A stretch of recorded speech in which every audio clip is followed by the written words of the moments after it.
Hey everyone, welcome back to the Tune Project. Today we're going to be talking about cello drones and how you can use them as a tool for practicing. Now, cello drones are great for a myriad of things, but today we're going to be focusing specifically on how to use cello drones as a tool for practicing scales on the violin.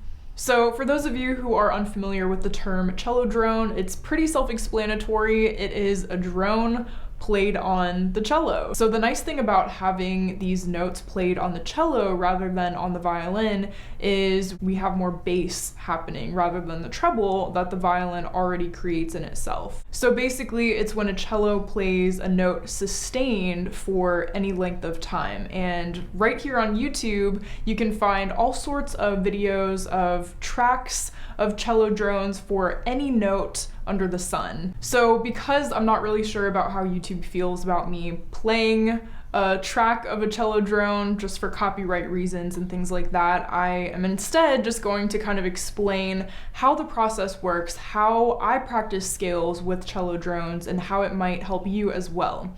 So if I am wanting to work specifically on intonation or even just familiarizing myself with a key, I will turn to cello drones because it's a really great way to relate every note that you're playing back to the key. And that cello drone is really grounding and really just helps to kind of pull everything back to the original key. So let's say you want to practice in the key of G major. You want to familiarize yourself with that key and really work on your intonation. So you would find a cello drone track in G, so a cello just playing G for any length of time. It could be 5 minutes, 10 minutes, sometimes an hour, it just depends on the recording that you use. And you would just play the scale, the G major scale, against that cello drone. So you would just have it playing in the background loud enough so that you can hear it, and then you would play every note against that cello drone. So a lot of times in scales, we're focusing on different things. We can use scales, as I've talked about in some of my other videos, for a number of different things, technique and otherwise. But in this case, we're really focusing on intonation, so we don't necessarily have to worry so much about timing. It's more about really making sure that our left hand is in tune with the cello drone. So this could mean that maybe you need to spend a little bit more time on some notes versus others. Maybe you're good with, let's say, D, and maybe E needs a little bit more time, just so that you can really make sure that you're in tune. And the use of the cello drone is really, really great for establishing that familiarity and that comfortability within these different keys. Another really great benefit of practicing with cello drones is it improves your sense of pitch and just accuracy in general with the notes that you play. So, the more that you have cello drones in the background, the more that you use them as a tool for practicing, the better your sense of pitch will become.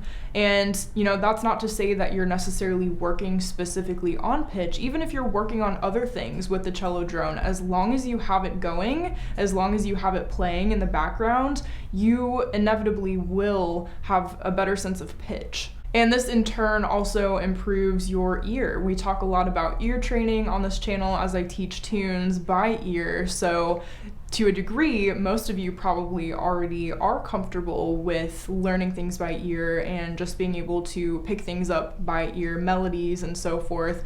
So cello drones can improve that even further if you wanted to really work on your sense of pitch and really making sure that your ear is able to pick up on those finer details that maybe you wouldn't otherwise. So I would really encourage you to use cello drones to help you practice intonation with your scales and things like that. As I mentioned, you can go through any scale that needs work and just have the cello drone playing in the background, making sure that you're really taking your time on each note, sometimes spending more time on certain notes than others if necessary.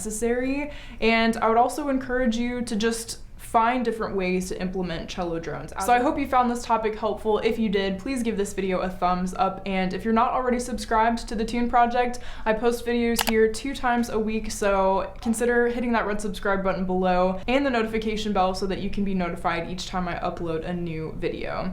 And with that, thanks again so much for watching, and I'll see you in the next one. Happy practicing.